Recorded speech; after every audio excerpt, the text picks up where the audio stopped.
우리 잘 살고 있고 연출된 상황이니까 변명하지 마라 뭐 약간 이런 식으로 올리셨어. 그래서 저는 변명을 안 할 겁니다. 피해자일 걸로 예상됐던 부인분께서 잘 살고 있다는데 뭐 내가 뭐라 그럴 거야. 그거 갖고 할 말은 없고. 근데 이 일이 있기 몇 주 전에 황철순 아저씨가 이런 글을 올려요. 인스타에다가. 요즘 여자들 이혼하는 법, 일부러 남편을 살살살살 건드려 때리게끔. 남자가 도저히 못 참고 한 대 때리면은 바로 이제 경찰에 신고를 해가지고 피해를 많이 당한 것처럼 이혼을 하면서 재산의 반 이상을 가져가 버리는 거죠. 원래 재산 분할을 5대5로 이제 하게 되면은 잘못을 했으면은 6대4로 분할을 하고 뭐 이런 식인데, 만약 그게 막 폭행이다 막 이런 쪽으로 가면 이제 굉장히 위자료까지 해가지고 많이 뜯길 수가 있어요. 근데 우리나라는 위자료 맥시멈이 정해져 있어서 막 엄청 많이 뜯기진 않는데, 예를 들어서 바람을 폈던 타이거 우즈하고 마이클 조던, 액수가 정확하게 기억은 안 나는데 이 둘이 조만장자였거든요. 운동선수로는 드물게 1조 이상의 재산을 가지고 있던 사람들이었어가지고 제 기억에 마이클 조던이 이혼하면서 와이프한테 한 4천억 정도를 뜯겼고, 타이거 우즈가 아마 6, 7천억 정도를 뜯겼을 거예요.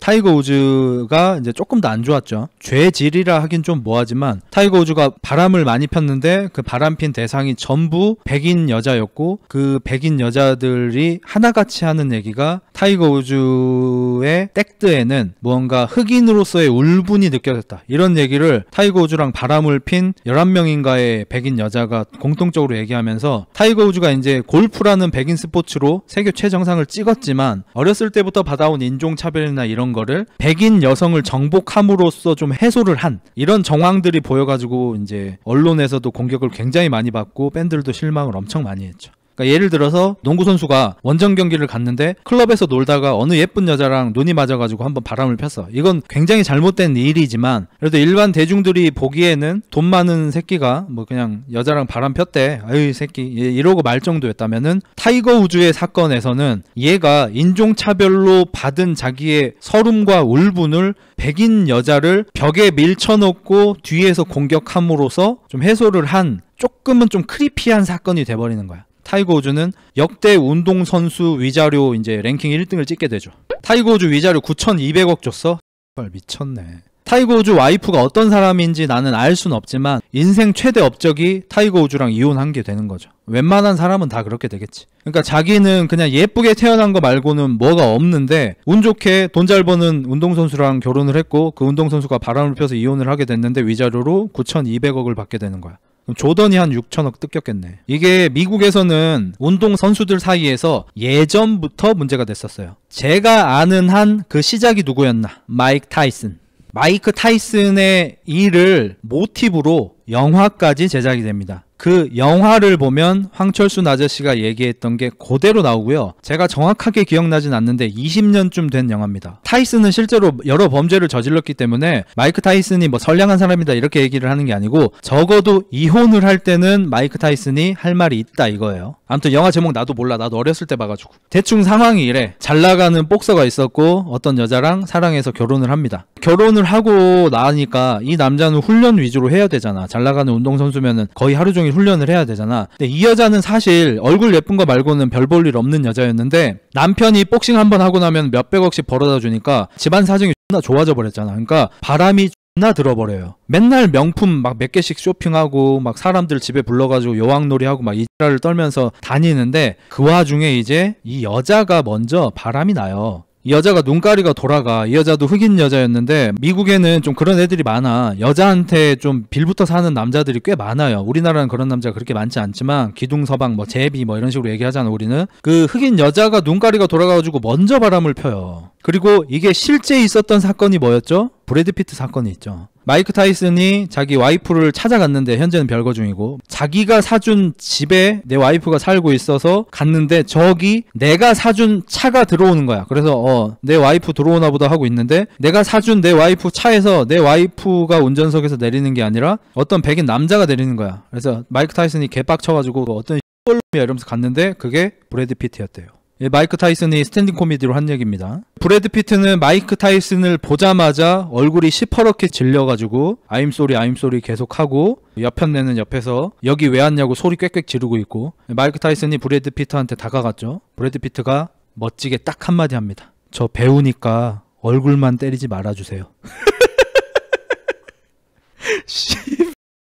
야, 브래드 피트면은 우리나라로 치면 정우성이야. 근데 씨발 무슨 스포츠 스타 마누라하고 바람이 났는데 그 여자 집에서 한바탕 뛰려고 들어왔는데 씨발 마이크 타이슨이 문 앞을 지키고 있네. 차에서 내렸는데 타이슨이 걸어오네. 이거는 오줌 질질 싸지. 야, 솔직히 말해서 추성훈 김동현 아저씨는 우리 안 때리잖아. 타이슨은 우리도 때려 씨발. 타이슨이 제일 무서워. 걔는 일반인도 때려. 브래드 피트 왈? 저 배우니까 제발 얼굴은 때리지 말아주세요. 그래서 안 때렸대요. 어차피 그 부부 관계가 이미 엇나갔을 때여가지고. 아무튼 그 영화에서도 보면 여자가 먼저 부자가 되니까 눈가리가 돌아가지고 막 바람을 펴. 그래서 둘이 싸움을 해. 부부싸움이 점점 잦아지죠. 운동선수인 남자가 훈련에 집중을 하지 못하고 친구들하고 이제 다니면서 클럽 같은 데 가가지고 술 마시고 이러면서 좀 마음을 진정시키고 이러다가 남자도 결국 바람을 펴. 이 여자는 생각을 해봤지. 아니 나 지금 만약에 이혼하면은 이 남자가 재산이 5천억이니까 이혼하면 그럼 나 2,500억 부자가 되는 건데 세금 내도 현금으로 1,500억 이상 나한테 들어올 거고 나 이혼하면은 브래드 피트 같이 새끈한 백인 남자들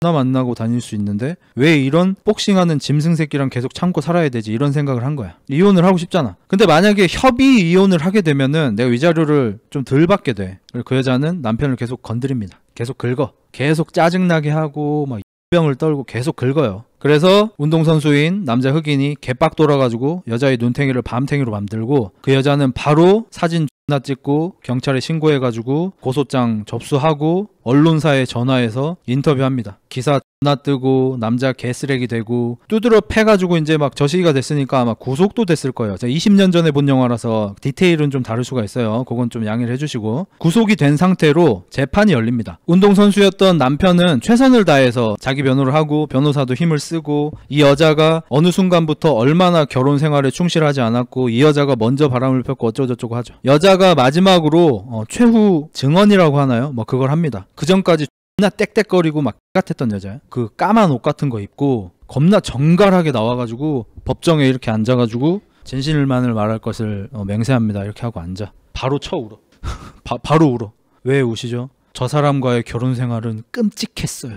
어떤 점이 끔찍했나요? 저 사람은 폭력성이 너무 강해가지고 옛날에 결혼하기 전부터 나한테 손찌검을 했었고 잠자리 할 때도 맨날 내 목 조르고 막 때리고 막 이랬다고. 근데 그때 과거 회상신을 보여줘. 지가 때려달라 했어. 엉덩이 때려달라고. 목 졸라달라고. 나한테 비치라고 해달라고. 자기는 그래야 흥분한다고. 그러니까 운동선수한테 반했겠지. M 성향의 M. 근데 그 모든 게 이혼이 하고 싶어지니까 폭력이야. 개인 되는 거야. 울면서 그걸 얘기해. 나 때리면서 막 떼고 막 이런 거 얘기해. 운동선수의 변호사가 나와서 이제 반박을 하려고 막 질문을 할 거 아닙니까? 근데 막 당신이 막 이렇게 한 것도 있고 저렇게 한 것도 있지 않습니까? 막 이렇게 막 얘기를 하니까 그 여자가 갑자기 울더니 배심원들하고 막 그런 사람들, 판사들하고 막 이런 사람들을 보면서 딱 한마디 합니다.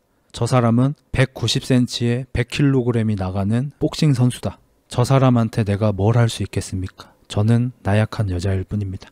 재판은 당연히 여자가 이겼고 재산의 상당 부분을 여자한테 다 뺏겼고 양육권 뭐 이런 거 당연히 다 뺏겼고 남자 감옥 가가지고 징역 한 1년 뭐 이 정도 나왔겠죠. 폭행으로. 그래서 커리어 되고 이런 영화가 진짜 있었어요. 20년 전에 이미. 여자의 공격성은 저렇게 나옴. 그러니까 황철순 아저씨가 한 말이 실제로 일어나고 있는 일이에요. 근데 물론 그럼에도 불구하고 안 때리면 되는 거긴 하거든. 그리고 저는 나 여자 때리게 생겼지만 전 여자를 한 번도 안 때렸거든요. 스테로이드 꽂으면 참기 힘든가? 그런 경향이 없진 않은 것 같아요. 솔직히 얘기해가지고. 스테로이드를 사용한다는 것은 남성 호르몬도 사용하고 스테로이드도 사용하고 할 거 아니에요. 그러면 남성 호르몬 수치가 굉장히 높거든요. 보통 이렇게 남자들이 한 4만 대도 좀 높다 하고 많이 높은 사람들이 한 6, 뭐 이렇게 7 이 정도 나오는데 자기가 실제 지금 현역인데 뭐 검사하고 막 이러면 남성 호르몬 수치 막 20 나오고 막 이래버리니까 그런 상황에서 인내력을 갖는 게 많이 어려운 게 사실이긴 해. 나 같은 새끼가 만약에 스테로이드 쓰고 남성 호르몬 쓰고 했으면은 나는 좀 많이 포악해졌을 것 같아. 못 이겨냈을 것 같아. 그런 면에서 김성환이나 최봉석이나 이런 사람들 보면은 스테로이드를 사용하면서 운동을 하면서도 문제도 안 일으키고 굉장히 남들한테 관대하고 막 이러잖아. 그러니까 그런 사람들은 정말 인격적으로 훌륭한 거고 일반적으로 로이드 레이지라고 하면서 좀 포악한 성격을 드러내는 사람들은 그게 이제 스테로이드나 남성 호르몬의 영향이 분명히 있는 것 같아요. 크리스 벤나 사건도 있었고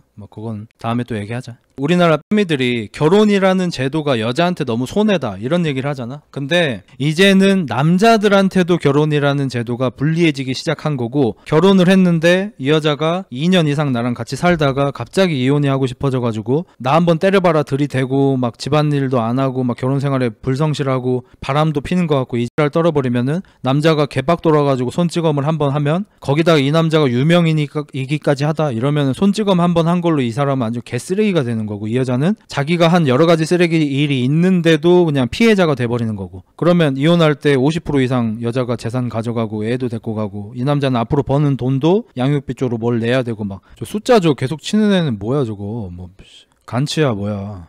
앰버 허드 같은 사건도 있잖아요. 조니 뎁 아저씨도 자기가 그렇게 될 줄 알았겠냐고. 그러니까 앰버 허드면은 연기력 출중해가지고 헐리우드에서 막 주연 배우까지 하는 애잖아. 그런 애가 진짜 마음 먹고 남편한테 맞았다, 불행한 결혼 생활을 했는데 참았다, 조니 뎁이 워낙 힘이 있고 힘 있는 친구들이 많아가지고 참았다 막 이러면서 법정에서 쳐 울어버리면은, 특히나 배심원 제도로 운영되는 미국 재판장이 어떻게 되겠냐고. 조니 뎁 아저씨는 만약에 그거 졌으면은 암 걸려서 죽었을 걸 진짜 억울해서.